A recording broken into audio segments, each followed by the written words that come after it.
Ambo buat cerita ambo sendiri. Ambo ni ngaji Quran dengan mula hayah, mula muk jak kecil lah. Mula muk lah. Muk ambo ngajar Quran. Patu ayah pan ngaji pondok Quran juga. Pergi ke India Quran juga. Pergi ke Mesir Quran juga. Terkedir Tuhan bila siapa tanya nak balik. Ambo pergi ngaji sama seorang dengan tuk guru Quran dia di Mesir ni Masjid Azhar tu kalau lagi jemaah kan. Kalau lagi jemaah agak ramai guru tua-tua. Tak ada kerja lagi dek jana tiang. Tu jana kita ya Syekh nak Al-Quran, ya Syekh Ma'alish. Kita ni saya nak baca Quran.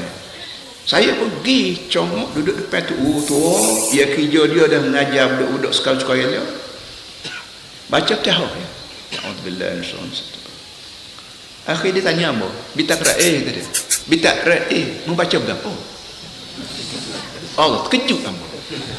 Kita baca tahu ngaji jok kecil. Siapa aku pak di universiti baca Quran lah. Quran dengan hukumnya, Quran tajwidnya, Quran apa tauhidnya, Quran dengan muamalah. Tiba-tiba bala baca tahu, dia tanya balik, "Minta ra'i ya khud ya bani, mau baca berapa?" Al-Fatihah baca. Ada muskilah ya bani. Tidak begitu tahu. Rupa-rupanya kita nak orang Melayu. Baca.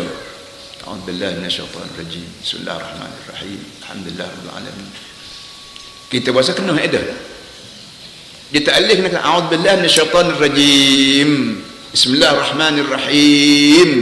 Kita dengan hak ia mati ar-rajim tu tak ada pakai rajim. Syaitan rajim, Bismillahirrahmanirrahim.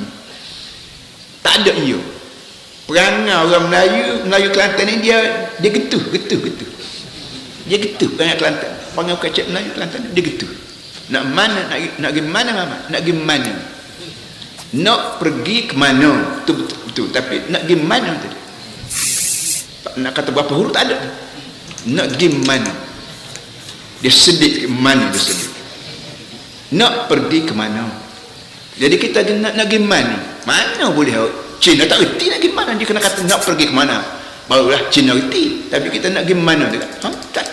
Jadi terbawa-bawa pada baca Quran. Baca Quran apa betul-betul. Ar-Rahmanir-Rahim. Maliki Yaumiddin. Ar-Rahmanir-Rahim. Ada ia mati kena sebut. Maliki Yaumiddin. Ia mati kena sebut. Jadi benda-benda begini ambo kayak pengalaman ambo sendiri. Ngaji Quran jak kecil. Kena tanya juga Quran. Mau baca berapa tadi? Baca Quran. Muskilah yang ni. Tidak begitu Quran. Nanti kalau setara ambo hidup pecah telur tu beranak dengan Quran dah jak kecil lagi mok pun untuk guru Quran ayah pula untuk guru pondok apa lagi pergi ke India lagi berapa tak kena juga baca Quran kita tuan-tuan semua tak kata gua jangan main